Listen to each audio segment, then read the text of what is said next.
اللہ تبارک و تعالیٰ کی حمد و ثنا کے بعد اور نبی صلی اللہ علیہ وسلم پر درود و سلام بھیجنے کے بعد ہمارا آج کا موضوع فکر آخرت ہے،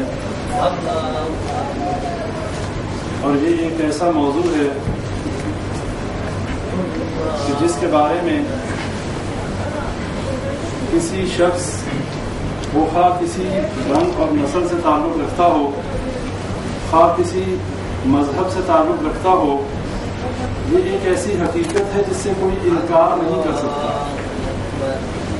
کوئی یہ نہیں کہہ سکتا کہ مجھے موت نہیں آنی۔ یہ موت ایک ایسی حقیقت ہے جو بوڑھے کو بھی آنی ہے، جوان کو بھی آنی ہے، بچے کو بھی آنی ہے، وہ چاہے مسلمان ہو، کافر ہو، یہودی ہو، عیسائی ہو، ہندو ہو، ہر کسی کے لیے موت ہے۔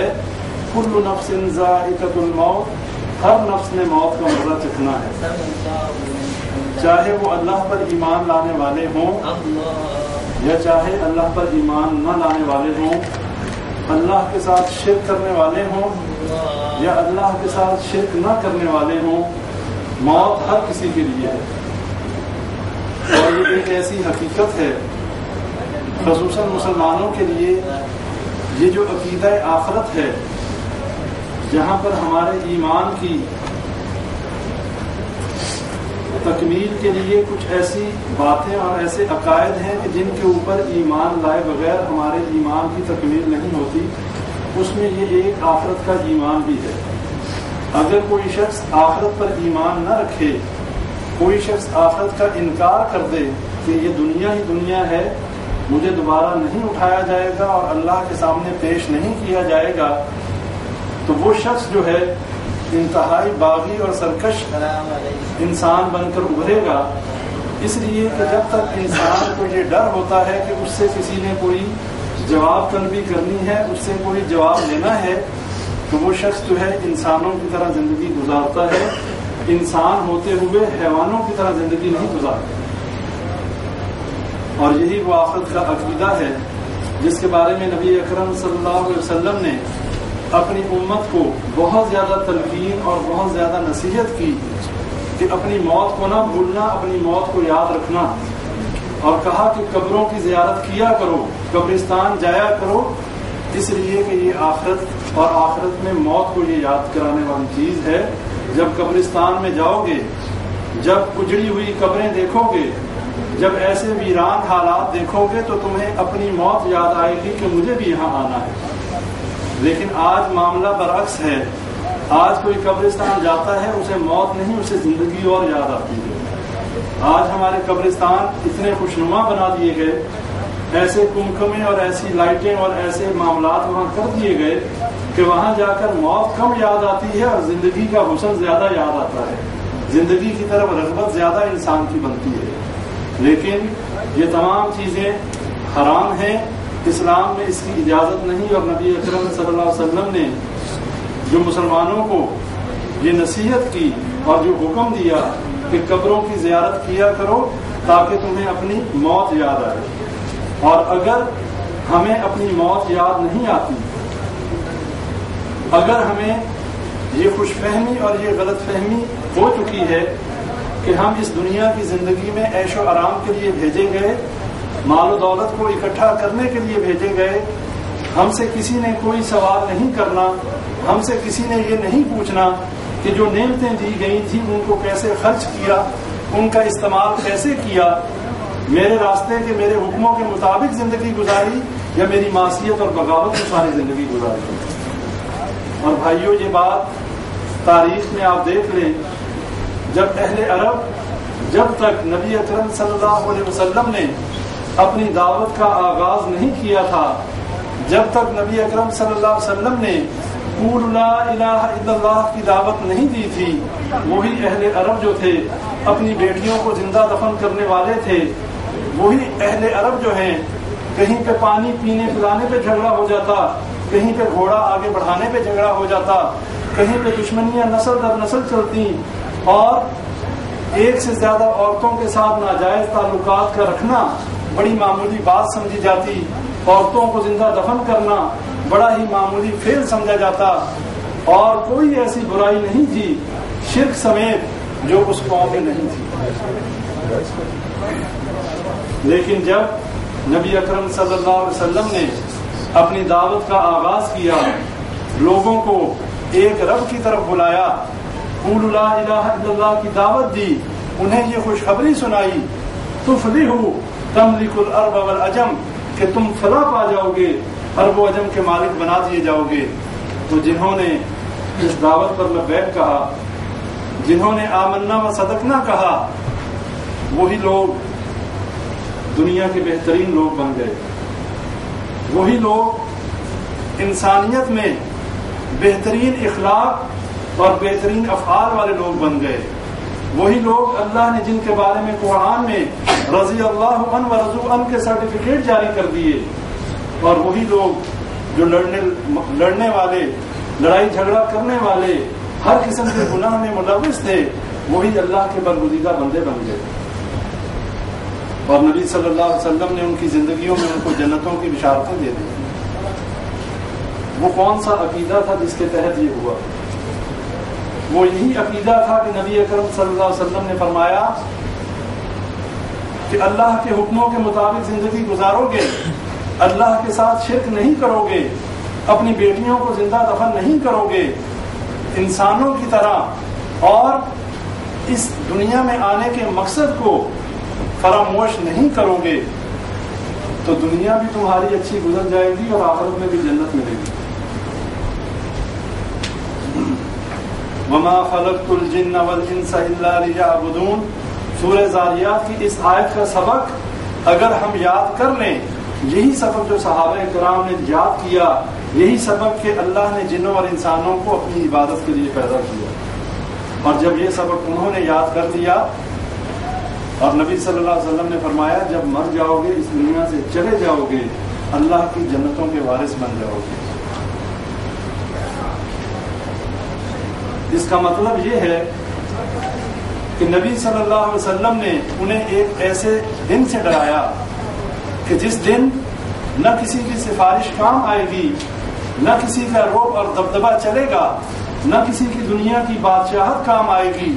وہاں تو اگر کوئی کرنسی چلے گی تو وہ نیکیوں کی کرنسی چلے گی، اور وہاں پر اگر کوئی شخص اپنی ہلاکت کا ذمہ دار بنے گا تو وہ اپنے گناہوں اور اپنی معصیتوں کی وجہ سے، لوگوں کے حق مارنے کی وجہ سے. اللہ قرآن میں کہتا ہے کہ اس دن اعلان کر دیا جائے گا وَامْتَازُوا الْيَوْمَ أَيُّهَا الْمُجْرِمُونَ، اے مجرموں آج کے دن علیحدہ ہو جاؤ. اس دن گروہ بنا دیے جائیں گے اور مجرموں کا گروہ علیحدہ ہو جائے گا، مومنوں کا گروہ علیحدہ ہو جائے گا. اور اس دن شرک کرنے والوں کا ایک علیحدہ گروہ ہوگا، کفار کا علیحدہ گروہ ہوگا، مومنین کا علیحدہ گروہ ہوگا. شراب پینے والے، زنا کرنے والے، چوری کرنے والے، اللہ کے حکموں کے خلاف چلنے والے، کم تولنے والے، جھوٹی قسمیں اٹھانے والے، یہ تمام کے تمام اپنے اپنے گروہوں میں ہوں گے. وہاں پر درجہ بندیاں کر دی جائیں گی، گروہ بندیاں کر دی جائیں گی کہ جن سے دنیا میں محبتیں رکھتے تھے انہی کے ساتھ ہو جاؤ، جن کے ساتھ دنیا میں تمہاری دلی تعلق تھے، جن کے ساتھ دل کے معاملات تھے، جو یہود و نصارہ کو اپنا مائی باپ سمجھنے والے اور ان کے آگے سر جھکانے والے تھے، ان کا بھی علیحدہ گروہ ہوگا. اللہ کہے گا یہود و نصارہ کو اپنا دوست بنانے والا اسی گروہ میں آ جائے. اور جنہوں نے اللہ کو اپنا رب جانا ہوگا، جنہوں نے اللہ کے حکموں کے مطابق زندگی گزاری ہوگی، وہ مومنین کا گروہ علیحدہ ہوگا. پہلا مجرم جو اللہ کے دربار میں پیش کیا جائے گا، اللہ اس سے پوچھے گا کہ اے بندے، کیا میں نے تجھے اپنی نعمتوں سے نہیں نوازا تھا؟ کیا میں نے تجھے کھانے کو اچھی اچھی نعمتیں، اچھی غذا نہیں دی تھی؟ میں نے تجھے مال و دولت نہیں دیا تھا؟ میں نے تجھے اہل و عیال نہیں دیے تھے؟ بتا تم نے میرے لیے کیا کیا؟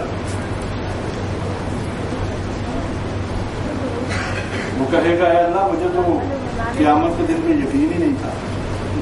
میں تو یہی سمجھتا رہا کہ یہ دنیا 2 دن کا کھیل ہے، بس اس میں آؤ، پیسے کماؤ، بچے پیدا کرو، ان کو اچھا مستقبل دو، حلال حرام کی تمیز کیے بغیر آؤ، جیسے مرضی مال و دولت کو اکٹھا کرو، کسی کا حق مارو، کسی کو گالی دو، کسی کو تھپڑ مارو، کسی کی غیبت کرو، مر جاؤ۔ ہمیں تو یہ پتہ ہی نہیں تھا کہ اللہ کہ ہم نے تیرے سامنے بھی پیش ہونا ہے۔ اللہ فرشتوں سے کہے گا، اور وہ شخص جب اپنے دائیں دیکھے گا تو اسے جہنم کی آگ نظر آئے گی، بائیں دیکھے گا تو وہاں بھی جہنم کی آگ۔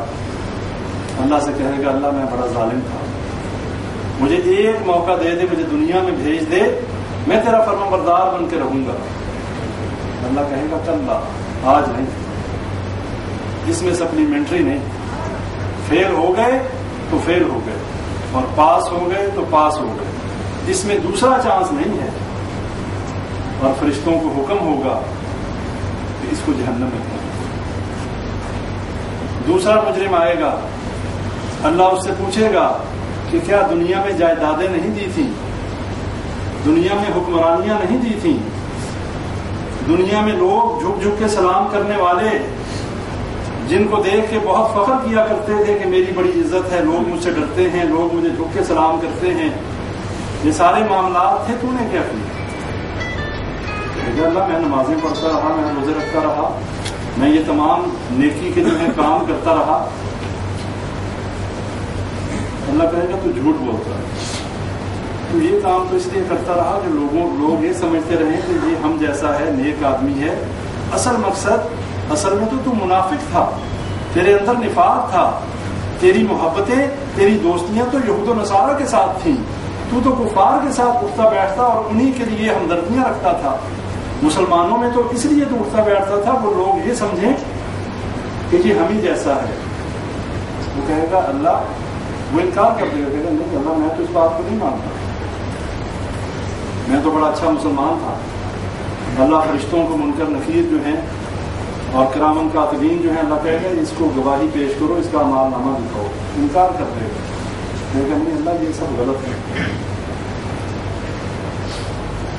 اللہ کہے گا، تیرے ساتھ آج ناانصافی نہیں ہوگی، اور وہ کہے گا، اللہ تیرا تو بڑا انصاف والا ہے، میں آج اپنی ذات کے علاوہ کسی کی گواہی ماننے کے لیے تیار نہیں۔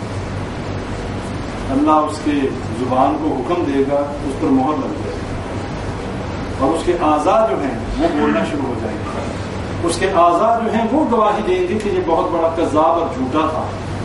اے اللہ، جو باتیں تو نے کی تو حق ہے، تیری بات حق ہے، اور یہ جھوٹا تھا۔ یہ ہمیشہ دنیا کے مفاد کے لیے لوگوں میں اٹھتا بیٹھتا رہا، دنیا کی عزت اور تکریم کے لیے ہر طرف دیکھتا کہ جو پارٹی جو ہے مضبوط ہے اسی طرف ہو جاتا۔ اگر یہود و نصارہ طاقت میں ہے تو انہیں کہتا میں تمہارے ساتھ ہوں، اگر مسلمانوں کو دیکھتا کہ یہ اب طاقت میں اور برتری میں زیادہ ہے تو کہتا میں تمہارے ساتھ ہوں، اور یہ اللہ تجھے دھوکہ دیتا، اصل میں یہ اپنے آپ کو دھوکہ دیتا۔ اب وہ کہے گا کہ میں تو تمہیں بچانے کے لیے اللہ کے سامنے اتنی بحث کر رہا تھا، یہ تم نے کیا کیا، یہ تم اپنے اعضاء سے مخاطب ہو۔ وہ کہیں گے، جس نے تجھے بولنے کی طاقت دی، آج اسی نے ہمیں حکم دیا بولنے کا، تو ہم بول سکتے۔ اب اللہ کو اتنا سارا معاملہ کرنے کی کیا ضرورت ہے؟ اللہ سیدھا اٹھا کے جہنم میں پھینک دیتا۔ اللہ کسی کے ساتھ ناانصافی تو کر ہی نہیں سکتا، لیکن یہ اللہ کے انصاف کا تقاضا ہے۔ اللہ تعالیٰ نے بھرپور موقع دیا اس کو کہ وہ یہ نہ کہہ سکے کہ میرے ساتھ ناانصافی ہوئی، اور جب اس کا جہنم میں جانا پکا ہو گیا اور وہ اس بات پہ ایگری ہو گیا کہ ہاں میں ہی ظالم تھا، اللہ اعلان کرے گا، قرآن میں آتا ہے، اللہ لعنت اللہ علی الظالمین، اللہ کی لعنت ہو ظالموں پر، اور یہ وہ ظالمین میں سے ہی ہے۔ اس کے بعد ایک اور بندہ لایا جائے گا جو اپنے علاقے کا، اپنے ملک کا سربراہ حکمران ہوگا، جس کی کرسی بڑی مضبوط ہوگی، جو دنیا میں فرعون بن کے رہا کرتا تھا۔ اللہ اسے کہے گا کہ میں نے تو تجھے بادشاہت بھی دی، میں نے تو تجھے سارا کچھ دیا، میں نے تجھے ایک سلطنت کا مالک بنایا، تو نے میرا نظام کیوں نہیں وہاں پر اس کا نفاذ کیوں نہیں کیا؟ صلاۃ کا نظام تو نے قائم کیوں نہیں کیا؟ زکوٰۃ کا نظام تو نے قائم کیوں نہیں کیا؟ کیوں نہیں تو نے جو ہے اس اسلام کے پورے شریعت کے نظام کو نافذ کیا؟ وہ کہے گا، اللہ کفار بڑے طاقت میں تھے، اور میں ان سے ڈر گیا. دیکھ لیں آج یہ چیزیں جو ہیں حدیث میں جو چیزیں بیان ہوئی ہیں ہمارے حالات آج ہیں کہ نہیں ہیں. مسلمانوں کی کتنی حکومتیں ہیں, سارا کچھ ہے, لیکن آج کسی میں کوئی ضرورت ہے؟ کسی میں کوئی ضرورت نہیں ہے.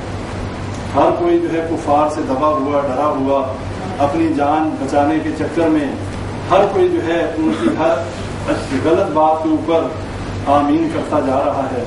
اور اللہ نے یہ اس دن پوچھنا ہے, وہ کہے گا اللہ کفار اور یہود اور نصارہ جو تھے بڑے طاقت میں تھے, میں بڑا مسکین تھا, میرے پاس تو ایٹم بم بھی نہیں تھا, میرے پاس تو فلاں چیز بھی نہیں تھی, میں کیسے ٹکر لے لیتا ہوں ان سے؟ میں ان سے ڈر گیا. اللہ کہے گا ان سے تو ڈر گیا, تو مجھ سے نہیں ڈرا.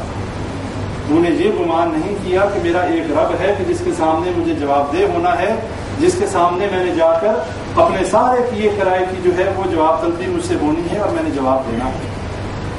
اس کے ساتھ بھی یہی معاملہ ہوگا, دائیں دیکھے گا وہاں بھی آگ, بائیں دیکھے گا وہاں بھی آگ. پھر اللہ سے کہے گا اللہ ایک چانس دے دے. اللہ کہے گا نا اب چانس کوئی نہیں, جہنم کا ایندھن بنا دیا جائے گا. یہ مثالیں ہمارے لیے ہیں, ہم ابھی زندہ ہیں, ابھی مرے نہیں, لیکن اللہ تعالیٰ نے, یہ اللہ کے انصاف کا تقاضا تھا کہ اللہ نے ہر چیز کھول کر بیان کر دی کہ قیامت کے دن جب آؤ گے کسی خوش فہمی میں نہ رہنا, کسی ایسی غلط فہمی کا شکار نہ ہو جانا کہ ہم مسلمان ہیں, ہم تو نبی صلی اللہ علیہ وسلم کے امتی ہیں, ہم تو نکلیں گے تو قبر سے جیسے ہی اٹھیں گے ہمارا تو VIP ٹریٹمنٹ ہوگا. ایسا معاملہ نہیں ہوگا. جب سور پھونکا جائے گا تمام لوگ جو ہیں انہیں مار دیا جائے گا. جو بھی سب سے پہلے حدیث میں آتا ہے جو بندہ سور کی آواز سنے گا وہ ایک اونٹ کا جو ہے وہ چراہوا ہوگا, اونٹ کی وہ جو ہے دودھ دھونے کی تیاری کر رہا ہوگا, اس تک پہلے سور کی آواز پہنچے گی اور وہیں پہ وہ اس کی موت واقع ہو جائے گی.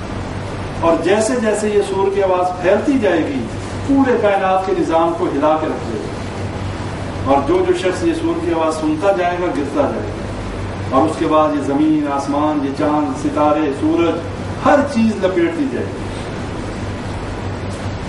وَأَخْرَجَتِ الْأَرْضُ وَأَثْقَالَهَا, سورج زلزال پڑھتے ہیں نا, اللہ زمین کو حکم دے گا, زمین اپنے سارے خزانے باہر نکال دے گا. آج ہماری زندگی کا بیشتر حصہ صرف اس زمین کے خزانوں کو ڈھونڈنے میں گزر رہا ہے. آج کتنی ریسرچ ہو رہی ہے, کتنی سائنس نے ترقی کر لی, کہیں سے تیل نکالنے کی پلاننگ, کہیں سے جو ہے تانبا نکالنے کی, کہیں سے معدنیات نکالنے کی, کہیں سے لوہا نکالنے کی, کہیں سے کوئلہ نکالنے کی. یہ سارے خزانے ہیں جو اللہ نے زمین میں دفن کیے ہوئے ہیں, اور اللہ نے انسان کو عقل دی جس سے وہ فائدہ اٹھاتا ہے. اس دن کسی کو کوئی محنت کرنے کی ضرورت نہیں ہوگی, اس دن سارے خزانے زمین اگل دے گی اور ہر چیز اوپر آ جائے گی.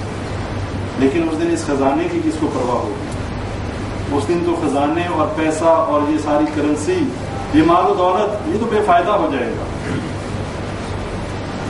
اور جب سارے لوگ مر جائیں گے, اللہ اکبر, اس کے بعد صرف اور صرف اللہ تبارک و تعالیٰ کی ذات رہ جائے گی. انسانوں کے مرنے کے بعد فرشتوں کو بھی مار دیا جائے گا, حتیٰ کہ موت کا فرشتہ جو ہے وہ اپنی روح جو ہے وہ بھی اللہ کے حوالے کر کے مر جائے گا. اور اس کے بعد صرف اللہ تبارک و تعالیٰ کی واحد ذات اس پوری کائنات میں رہ جائے گی. اس دن اللہ پوچھے گا این الجبارون, کہاں ہیں بڑی بڑی بادشاہوں کے دعوے کرنے والے بادشاہوں کے؟ این المتکبرون, کہاں ہیں غرور کرنے والے جو کہتے تھے ہماری کرسی بڑی مضبوط ہے, ہم بہت بڑے بادشاہ ہیں, آج کدھر ہیں؟ لمن الملک اليوم, آج کس کی بادشاہت ہے؟ کوئی جواب نہیں آئے گا. لمن الملک اليوم, اللہ کہے گا آج کس کی بادشاہت ہے؟ کوئی جواب نہیں آئے گا. پھر اللہ خود ہی جواب دے گا للہ واحد القہار, آج ایک اللہ کی بادشاہ.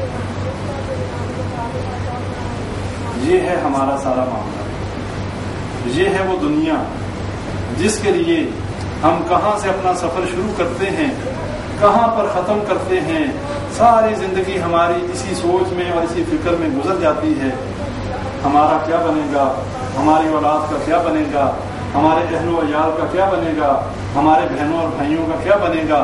ان کے لیے محنت کرتے ہیں، ان کے لیے دن رات ایک کرتے ہیں، ان کے لیے نہ رات اور نہ دن میں کوئی فرق کرتے ہیں. صرف یہی لگن اور یہی تڑپ ہوتی ہے کسی طریقے سے ہم ان کو بہتر مستقبل دے دیں، کسی طریقے سے ہم ان کے لیے ایسی آسائشوں کا بندوبست کر دیں کہ ان کی دنیا کی زندگی اچھی گزر جائے.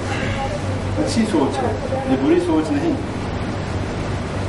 یہ نہیں کہا جا سکتا کہ یہ سوچ بری ہے، لیکن اس سوچ میں ایک کمی ہے، اور وہ کمی یہ ہے جس طریقے سے ہم ان کی دنیا کے بارے میں سوچتے ہیں، جس طریقے سے ہم ان کی دنیا کے بارے میں فکر مند ہیں کہ کہیں یہ کسی کے آگے ہاتھ پھیلانے والے نہ بن جائیں، کہیں یہ کسی کے محتاج نہ بن جائیں، تو ہمیں یہ بھی تو سوچنا چاہیے کہ قیامت کے دن کہیں یہ لوگوں کے آگے ہاتھ نہ پھیلاتے تھے، قیامت کے دن لوگوں سے ایک ایک نیکی کے لیے سوال نہ کرتے تھے.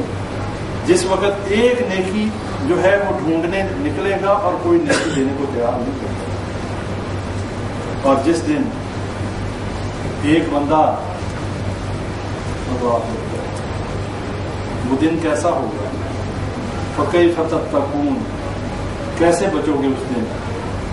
ان کفرتم یوم یجعل الولدان شیبا، وہ دن ایسا ہوگا کہ اللہ کو کفر کرنے والا سے کہتا ہے اس دن کیسے بچو گے کہ جس دن ایک بچہ جو ہے وہ بوڑھا ہو جائے، جس دن عورتوں کے حمل گر جائیں گے، دودھ پلانے والی اپنے بچوں کو بھول جائیں گی. سورہ حج کی آیات ہیں، اور اللہ کہتا ہے کہ وہ دن ایسا ہوگا کہ ایک بچہ جو ہے وہ بوڑھا ہو جائے اس دن کی شدت کی وجہ سے، حشر کے میدان کی شدت کی وجہ سے. اور اس دن کوشش یہ ہوگی کہ کوئی رشتہ دار ہمیں نظر نہ آئے، کوئی باپ بھائی بیٹا اہل و عیال میں سے کوئی ہمیں غلطی سے بھی نہ مل جائے. ایسا نہ ہو کہ ہم تو پہلے ہی اپنی مصیبت میں پھنسے ہوئے ہیں، آ کر اس نے کوئی ڈیمانڈ کر دی، کوئی نیکی مانگ لی، تو یہ نہ ہو کہ ہم جو ہے اس کو نیکی نہ دے سکیں اور ہم جو ہے ایسے انسان چھپے گا. اور دنیا میں جو لوگ ایسے لوگوں کے کہنوں پر چلے، کہتے ہیں نا ہمارے دوست یار آخرت کس نے دیکھی، جہاں سارے جائیں گے ہم بھی چلے جائیں گے، ٹینشن کیا ہے، کیا پریشانی ہے، جہاں سب ہوں گے ہم بھی وہیں ہوں گے تو پھر فکر کی کیا بات ہے. یہ بہت بڑی بات ہے جو ہمارے زبانوں سے نکلتی ہے. جہاں سب ہوں گے وہاں ہم اتنا بھی وقت نہیں گزار سکیں گے، 50,000 سال تو بہت زیادہ ہے.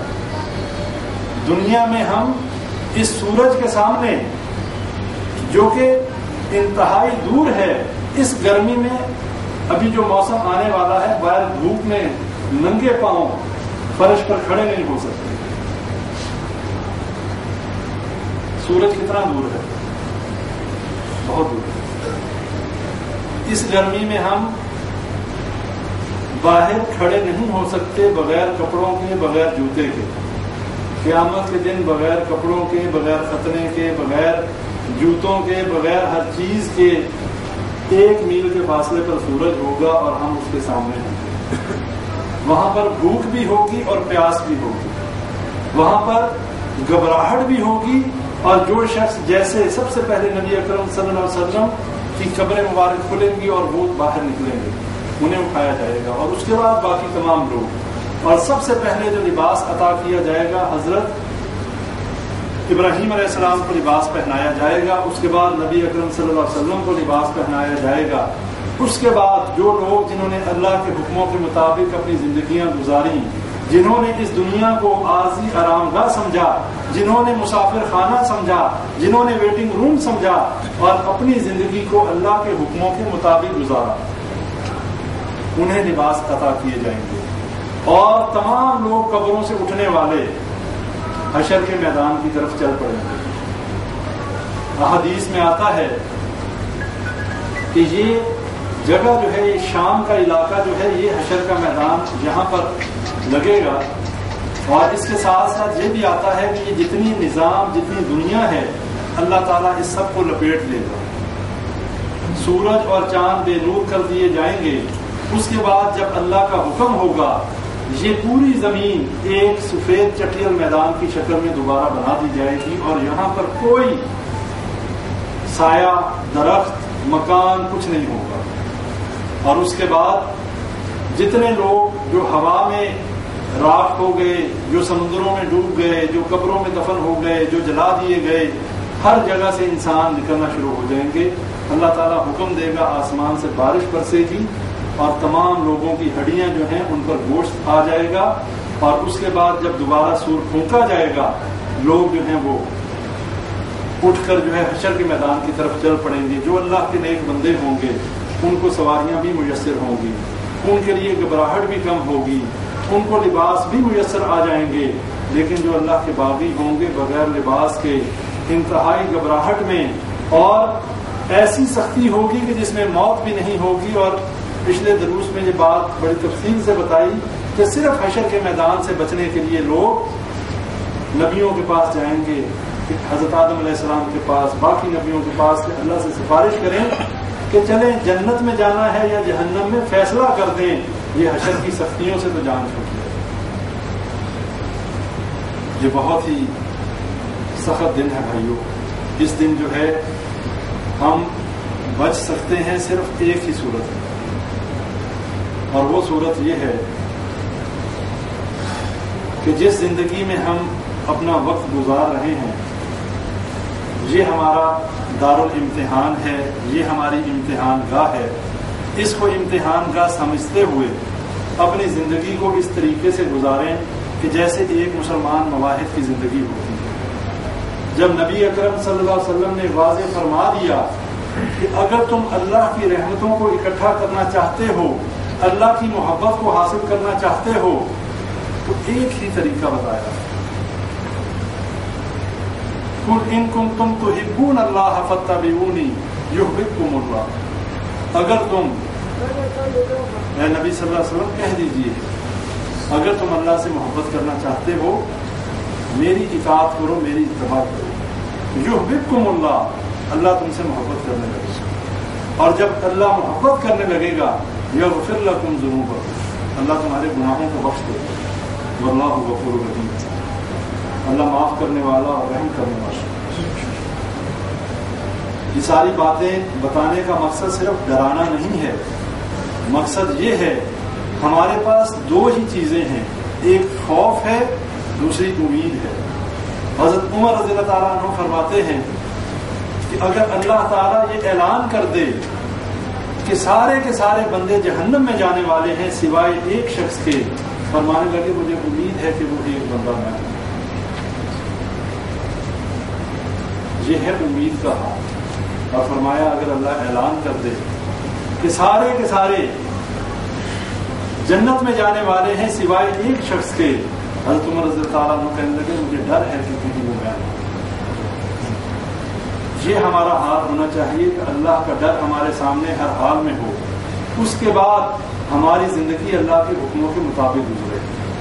یہ صرف زبانی جمع خرچ نہ ہو، صرف یہ نہیں کہ ہم بیٹھے باتیں کی سنی اٹھ گئے. ہماری زندگیوں میں تبدیلی آنی چاہیے.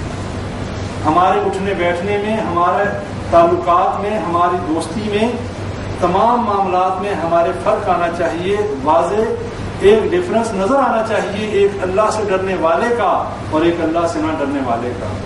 ایک قیامت کے اوپر جس کا ایمان ہے، یوم آخرت پہ جس کا ایمان ہے، اس میں، اور جو شخص جو ہے مانتا ہی نہیں اللہ کو، جو یوم آخرت کو ہی نہیں مانتا. ہم ادھر کتنے لوگ ہیں جہاں پر ہم اس وقت موجود ہیں، یہیں پہ کتنے مذاہب کے لوگ ہیں.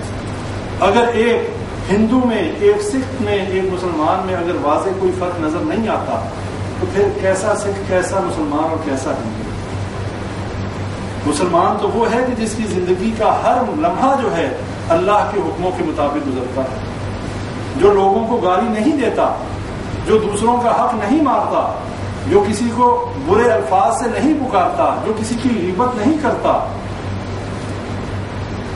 یہ تمام خاصیتیں خوبی مسلمانوں کی. یہ تو بندوں کے حقوق ہو گئے. اور اللہ کا حق کیا ہے؟ اللہ کے ساتھ کسی کو شریک نہیں کرتا. اللہ کے ساتھ کسی بھی نبی ولی بزرگ کسی کو بھی شریک نہیں کرتا، اللہ ہی کی عبادت کرتا ہے، اللہ کے علاوہ ہر چیز کا انکار کرتا ہے۔ وَمَن يَكْفُرْ بِالطَّاغُوتِ وَيُؤْمِن بِاللَّهِ فَقَدِ اسْتَمْسَكَ بِالْعُرْوَةِ الْوُثْقَىٰ۔ اللہ نے کہا جس نے طاغوت کا انکار کر دیا، سب سے پہلے بتایا انکار اس کا طاغوت کا۔ طاغوت کیا ہے؟ اللہ کے علاوہ ہر وہ چیز جس کی اللہ کے ساتھ عبادت کی جا سکے یا اللہ کے علاوہ عبادت کی جائے، طاغوت ہے۔ اور جس نے اللہ پر جو ایمان لے آیا، اللہ فرماتا ہے کہ اس نے ایک ایسے مضبوط گڑھے کو تھام لیا کہ جو ٹوٹنے والا نہیں، جس کو پکڑ لینے کے بعد انشاءاللہ اس کی کامیابی یقینی ہے۔ بھائیوں، اپنی زندگیوں کو بدلیں۔ میں اپنے گریبان میں جھانکوں، آپ اپنے گریبانوں میں دیکھیں، ہماری آخرت کی تیاری ہے کیا؟ آج اگر ہمیں موت آ جائے، کیا ہم منکر نکیر کے سوالوں کے جواب دینے کے لیے تیار ہیں؟ کیا ہم قبر میں جانے کے لیے تیار ہیں؟ یہ وہ قبر ہے کہ جس کے لیے حضرت عثمان رضی اللہ تعالی عنہ جب کسی قبر کے پاس پہنچتے زار و قطار ہوتے، لوگ کہتے کہ حضرت عثمان رضی اللہ تعالی عنہ آپ جہنم کے ذکر پہ اتنا نہیں روتے، کسی اور بات پہ اتنا نہیں روتے، یہ قبر کے معاملے پہ اتنا کیوں روتے؟ حضرت عثمان رضی اللہ عنہ نے کہا کہ یہ پہلی سیڑھی ہے، جو اس سیڑھی پہ کامیاب ہو گیا وہ آگے بھی کامیاب ہو جائے گا، جو یہاں فیل ہو گیا وہ آگے بھی فیل ہو گیا۔ اور یہ قبر کیا ہے؟ یہ قبر جنت کے باغوں میں سے ایک باغ ہے یا جہنم کے گڑھوں میں سے ایک گڑھا ہے؟ جس نے زندگی اللہ کے حکموں کے مطابق نہ گزاری، موت کا وقت آ گیا، موت کا فرشتہ آ گیا، آتے ہی پٹائی شروع ہو جائے گی، اور وہ مار بھی ایسی مار ہوگی۔ یہ فرشتے اللہ کی جو مخلوق ہیں، ان کے بارے میں ہم اندازہ نہیں کر سکتے یہ کیسی مخلوق ہے۔ معراج کے واقعے میں نبی صلی اللہ علیہ وسلم جب آسمانوں پر پہنچے، سورہ نجم میں پورا تفصیل آتی ہے حضرت جبرائیل علیہ السلام کے بارے میں۔ نبی صلی اللہ علیہ وسلم نے فرمایا میں نے 3 مرتبہ جبرائیل کو دیکھا اصل حالت میں، اور معراج کے وقت میں نے جبرائیل کو ایسی حالت میں دیکھا کہ اس کے 600 پر تھے، اور اس نے سارے آسمان کو ڈھانپا ہوا، اور میں آسمان کی طرف جدھر بھی دیکھتا مجھے جبرائیل علیہ السلام کے پر نظر آتے۔ یہ اللہ تعالیٰ کی بنائی ہوئی مخلوق ہے، اور ایک انسان، ایک طاقتور انسان ایک دوسرے انسان کو اگر مارے کتنا نقصان پہنچے گا؟ مطلب ظاہری بات ہے اسے چوٹ لگے گی، لیکن ایک ایسی مخلوق جو اللہ کی بنائی ہوئی بڑی ہی کمزور مخلوق کو مارے، اس کی وہ چوٹ اور تکلیف کا کیا کہنا ہوگا؟ اور ہمارے سامنے مرنے والا ہمارے سامنے ہوتا ہے، اور اگر فرشتے اللہ تعالیٰ محفوظ فرمائے ہم سب کو، اسے اگر مار رہے ہوں، ہمیں کوئی پتہ چلتا ہے؟ نہیں پتہ چلتا۔ کوئی چیخنے چلانے کی آواز، کوئی مارنے کی آواز، کچھ پتہ نہیں چلتا۔ لیکن اس وقت اس مرنے والے کے ساتھ کیا گزر رہی ہے، اللہ کہتا ہے اس وقت میں اس کے بہت قریب ہوتا ہوں، لیکن تمہیں شعور نہیں۔ نحن اقرب الیہ من حبل الورید، اللہ کہتا ہے میں تو تمہاری اشارت سے بھی قریب ہوں۔ اور اس وقت جب موت کا فرشتہ آتا ہے، اللہ کہتا ہے میں اس کے بہت قریب ہوتا ہوں۔ اس سے مراد یہ نہیں کہ اللہ جیسے ہم بیٹھے ہیں اس طرح قریب ایسے ہوتا ہے، اللہ اپنے علم کے حوالے سے اس کے بہت قریب ہوتا ہے، اسے دیکھ رہا ہوتا ہے۔ اور ہم کوئی کہتا ہے یہ کرو، ڈاکٹر کو بلاؤ، اس کو بلاؤ، اللہ کہتا ہے نہیں، اب جو ہے اب تو سفر کی تیاری ہے، اب جس مرضی کو بلاؤ۔ اب جو روح حلق میں آ کے اٹک گئی، دنیا کی ساری طاقتیں لگا دو، اس روح کو واپس نہیں لے جا سکتے۔ اللہ نے قرآن میں چیلنج کیا کہ اگر تم بہت تیز مار خان بنتے ہو، اگر تم بہت بڑے اپنے آپ کو طاقتور سمجھتے ہو، میں نے اس کی روح جو پاؤں سے کھینچ کے حلق میں پھنسا دی، اس کو واپس لے لو۔ ہے کوئی لے کے جانے والا؟ نہیں لے جا سکتا۔ اور فرشتے مارتے ہیں، اور اس کے بعد جب قبر میں دفنایا جاتا ہے، پھر سوالات شروع، پھر زندگی جو دارالعمل وہ ختم ہو گیا، اس کے بعد سوال و جواب شروع۔ من ربک، ما دینک، من نبیک، تیرا رب کون، تیرا دین کیا، اس بندے کے بارے میں کیا کہتے ہو جو تمہاری طرف بھیجا گیا۔ اب یہ وہ سوالات ہیں جو اللہ نے آج ہمیں بتا دیے کہ جب قبر میں آؤ گے میں یہ 3 سوال پوچھوں گا. ان 3 سوالوں کے جس نے صحیح جواب دے دیے اس کے لیے وہ قبر جو ہے جنت کے باغوں میں سے ایک باغ ہوگی. اس کے لیے قبر جو ہے اس میں جنت کا بچھونا بچھا دیا جائے گا, اسے جنت کا لباس پہنا دیا جائے گا, اور ایک انتہائی خوش شکل انسان, خوبصورت انسان اس کی قبر میں آئے گا. وہ کہے گا اے خوبصورت انسان تو کون ہے؟ وہ کہے گا میں تیرے وہ نیک اعمال ہوں, اللہ نے مجھے بھیجا ہے تیری تنہائی کو دور کرنے کے لیے. یہ ہے اس کا انعام جو اللہ کی حکموں کے مطابق زندگی گزارے گا. اور جو اس کے برعکس اللہم لا تجعلنا منہم, اللہ ہمیں ان میں سے نہ کرے کہ جن پہ اللہ تعالیٰ کا غضب اور اللہ کا عذاب آئے اور جو اللہ کے نافرمان ہوں. جب وہ بندہ ہوگا پہلی تو بات فرشتے مارتے ہوئے اس کی روح کو قبض کریں گے, اور جب دفنا دیا جائے گا فرشتے یہی سوال کریں گے من ربک ما دینک من نبیک. وہ ایک ہی جواب دے گا ہا ہا لا ادری قلت کما یقول الناس, ہائے ہائے میں کچھ نہیں جانتا, میں تو وہی کہتا رہا جو لوگ کہتے تھے. اب لوگ کیا کہتے ہیں؟ لوگ کہتے ہیں کہ علی حجویری جو ہیں وہ بھی بری کرا دیتے ہیں, بزرگ جو ہیں وہ بھی معاف کروا دیتے ہیں, اولاد جو ہے وہ قبر والے بھی دے دیتے ہیں. ٹھیک ہے, وہ تو بہت کچھ کہتے ہیں, لیکن جس نے اللہ کے ساتھ شرک کیا, جس نے لوگوں کی ان باتوں پر یقین کیا, جس نے اپنی عقل اور اپنے شعور اور اپنے دماغ کو استعمال نہ کیا, اور جس نے اللہ کی توحید کو لازم نہ پکڑا, جو ہر قبر اور ہر مزار پر جا کر سجدے کرتا رہا اور یہ سمجھتا رہا کہ ہاں یہ بھی دیتے ہیں, یہ بھی بہت پہنچے ہوئے ہیں, یہ میری دعاؤں کو سنتے ہیں, یہ مجھے اولاد دیتے ہیں, یہ میری مشکلیں دور کرتے ہیں, یہ اس بندے کا جواب ہوگا قبر میں ہا ہا لا ادری قلت کما یقول الناس. میں وہی کہتا تھا جو میرا دوست کہتا تھا, میں وہی کہتا تھا جو میرا باپ کہتا تھا. اور ایسوں کے بارے میں سورہ فرقان میں اللہ ذکر کرتا ہے, ایسوں کو جب مار پڑے گی حشر کے دن وہ کہیں گے یا ویلتا لیتنی لم اتخذ فلانا خلیلا, ہائے میری بدبختی, ہائے میری بدقسمتی, کاش میں اس شخص کو اپنا دوست نہ بناتا.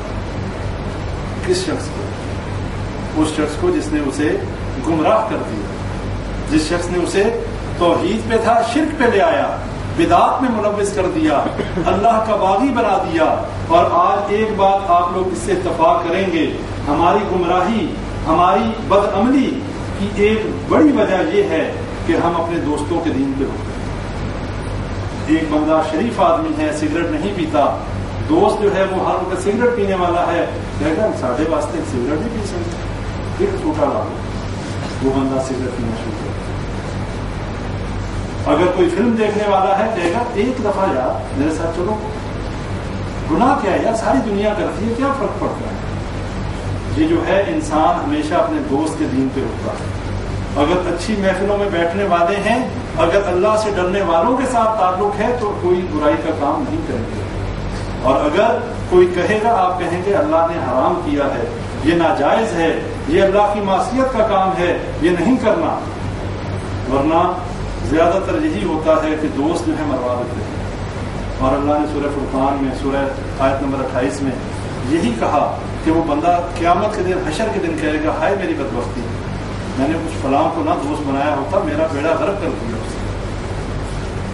اور جب وہ کہے گا ہا ہا لا ادری قلت کما یقول الناس,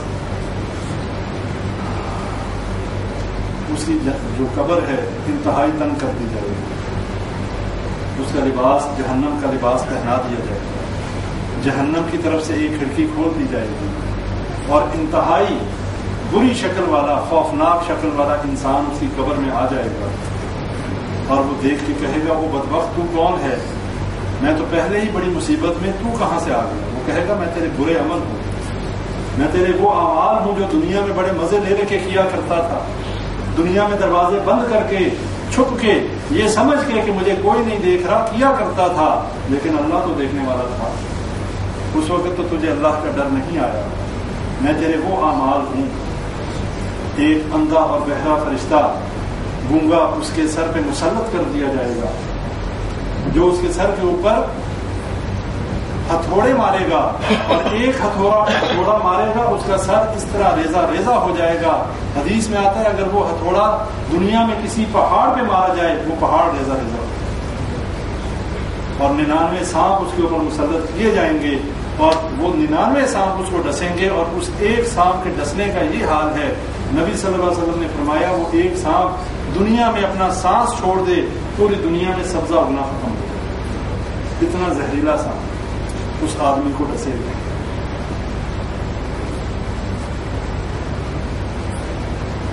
بھائیو، اللہ سورہ تحریم میں فرماتا ہے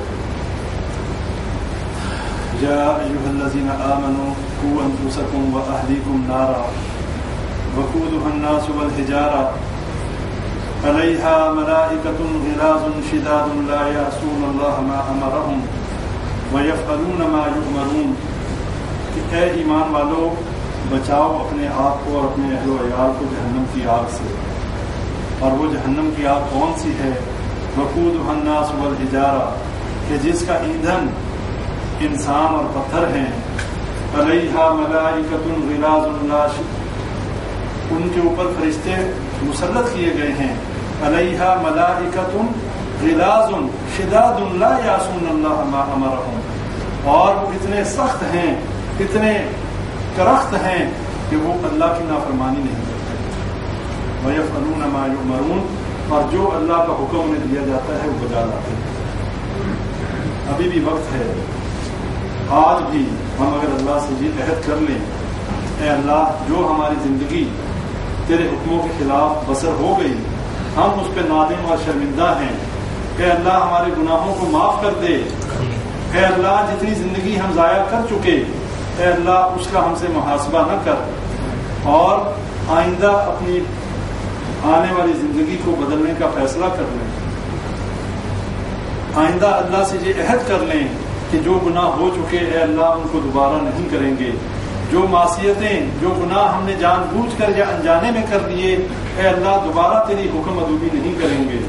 اپنی زندگی جو ہے 30 40 50 سالہ زندگی ہم بسر کر چکے، اب پیچھے رہ کیا گیا؟ اب تو تیاری ہے، کسی کی آج اور کسی کی کل، اور اس تیاری کے لیے بھائیوں آج بھی اللہ کی رحمت سے مایوس نہیں ہونا چاہیے۔ اللہ سے سچے دل سے توبہ کیجئے، اللہ تعالیٰ گناہ معاف بھی کرتا ہے، گناہوں کو نیکیوں میں بھی بدل دیتا ہے۔ اپنی بات کو ختم کرتا ہوں یہ بتا کر کہ اللہ کی رحمت کتنی وسیع ہے۔ ایک شخص 70 سال تک اللہ کی نافرمانی کرتا رہا، موسیٰ علیہ السلام کی قوم میں تھا۔ حضرت موسیٰ علیہ السلام اللہ سے بارش کے سوال کے لیے نماز استسقاء پڑھنے کے لیے نکلے، اللہ نے وحی کی کہ اے موسیٰ اس وقت تک بارش نہیں برسے گی جب تک تیری قوم میں سے وہ شخص نہیں نکلے گا جو 70 سال سے میری نافرمانی کر رہا ہے۔ موسیٰ علیہ السلام نے کہا اللہ اتنی بڑی قوم ہے، اتنی بڑی جماعت ہے، میں کیسے اس کو ڈھونڈوں؟ اللہ نے کہا آواز تو لگا، اس تک پہنچانا میرا کام ہے۔ موسیٰ علیہ السلام نے آواز لگائی کہ جو شخص 70 سال سے اللہ کی نافرمانی کر رہا ہے ہمارے مجمع سے باہر نکل آئے۔ یہ آواز اس کے کانوں تک پہنچی، اس نے دل ہی دل میں اللہ سے کہا کہ اے اللہ واقعی میں 70 سال سے تیری نافرمانی کر رہا ہوں، لیکن اتنا بڑا مجمع، آج اس مجمع میں اگر میں باہر نکلا میں تو ذلیل ہو جاؤں۔ اللہ سے سچے دل سے توبہ کی کہ اللہ جو ہو گیا سو ہو گیا، آج کے بعد تیری نافرمانی نہیں کروں۔ اللہ نے بارش برسا دی۔ اب موسیٰ علیہ السلام کو تجسس ہوا کہ بندہ تو باہر نکلا نہیں اور بارش ہو گئی۔ اللہ سے دوبارہ پوچھا کہ اللہ بندہ تو نہیں نکلا، بارش کیسے ہو گئی؟ اللہ نے کہا کچھ بندے نے ایسی توبہ کی کہ جس کو میں نے قبول کر کے بارش برسا دی۔ اب موسیٰ علیہ السلام کے ذہن میں پھر سوال پیدا ہوا کہ اللہ مجھے بندے کی شکل تو دکھا کہ بندہ ہے کون؟ یہ ہمارا رب ہے۔ اللہ کہنے لگا کہ جو شخص 70 سال تک میری نافرمانی کرتا رہا، میں نے اس کی پردہ پوشی کی، میں نے اسے لوگوں کے سامنے ذلیل نہیں کیا۔ آج جب اس نے توبہ کر لی تو میں موسیٰ تیرے سامنے کر دوں؟ نہیں بتا سکتا۔ یہ ہے وہ رب اگر آج ہم کتنے گناہ، روز کتنے گناہ، میں آپ ہم سب کتنے گناہ کرتے ہیں، اگر یہی گناہ ہماری شکلوں ہمارے ماتھوں پر لکھے جائیں، ہر آنے جانے والا یہ دیکھے ہاں یہ شرابی ہے، یہ چور ہے، یہ جو ہے لوگوں کا حق مارنے والا ہے، یہ شرک کرنے والا ہے، اور قیامت کے نزدیک یہ ہوگا، جو شخص جو گناہ کرے گا اس کے ماتھے پہ لکھا جائے گا، اور دیکھنے والا محفل میں بیٹھا ہوئے شخص جو ہے وہ دیکھیں گے ہاں یہ چور ہے، یہ شرابی ہے، یہ زانی ہے۔ لیکن اللہ کی یہ رحمت ہے کہ اللہ ہماری پردہ پوشی کرتا ہے، اور اگر ہم اللہ سے سچے دل سے توبہ کر لیں، اللہ سے سچے دل سے توبہ کر کے آئندہ گناہ نہ کرنے کا وعدہ کر لیں، اللہ ہمیں دنیا میں ذلیل نہیں ہونے دے گا۔ اللہ تعالیٰ ہمارے مسائل کا خود جو ہے حل کرنے کا بندوبست کرے گا۔ جو اللہ گناہوں کے ساتھ، اللہ کی نافرمانیوں کے ساتھ ہمیں رزق دے رہا ہے، جب ہم اللہ کے فرمان بردار بن جائیں گے تو کیا اللہ ہمیں رزق نہیں دے گا؟ کیا اللہ ہمیں ہماری مشکلوں کو حل نہیں کرے گا؟ یہ بات اپنے ذہنوں میں بٹھا لیں۔ آج ہم گناہوں میں بالکل ڈوبے ہوئے ہیں، تب بھی اللہ ہمیں رزق دے رہا۔ اگر ہم اللہ کے فرمان بردار بندے بن جائیں گے، اگر ہم اللہ تعالیٰ کے حکموں کے مطابق زندگی گزارنے والے بن جائیں گے، اللہ ہمیں اس سے دگنا رزق دے گا، اللہ ہمارے رزق میں برکت دے گا، اللہ ہماری اولاد میں برکت دے گا، اور اللہ تعالیٰ ہماری مشکلوں کو حل کرے گا۔ اللہ سے دعا کریں اللہ تعالیٰ جو باتیں کی گئیں ان کے اوپر عمل کرنے کی توفیق عطا فرمائے۔ جتنی باتیں کتاب اللہ اور سنت رسول اللہ کے مطابق تھیں وہ اللہ کی طرف سے تھیں، اور جو بات کوئی غلط میرے منہ سے نکلی ہو وہ میرے اور شیطان کی طرف سے تھی، اللہ تعالیٰ معاف فرمائے، اور اللہ تعالیٰ کہنے والے کو سب سے زیادہ اور سننے والوں کو بھی عمل کی توفیق عطا فرمائے۔ اللہ تعالیٰ ہمیں صحیح معنوں میں پکا اور سچا مسلمان بنائے، ہمیں صحیح طریقے سے اس دنیا میں اپنی عبادت کرنے کی توفیق عطا فرمائے۔ جتنی اے اللہ ہماری زندگی ضائع ہو چکی، جتنی زندگی اے اللہ ہم نے تیرے حکموں کے خلاف گزاری، اے اللہ ہمیں معاف فرما۔ اے اللہ ہمارے وہ تمام گناہ جو ہم نے جان بوجھ کر کیے اور جو ہم نے انجانے میں کیے، اللہ تمام گناہ معاف فرما۔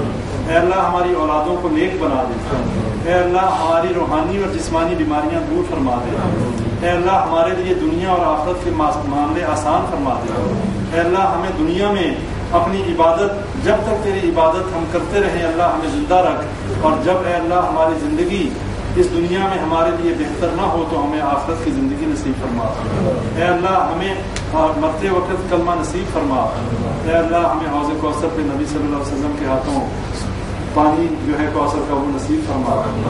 ربنا تقبل منا انك انت السميع العليم وتب علينا انك انت التواب الرحيم۔ سبحان ربك رب العزة عما يصفون وسلام على المرسلين والحمد لله رب العالمين۔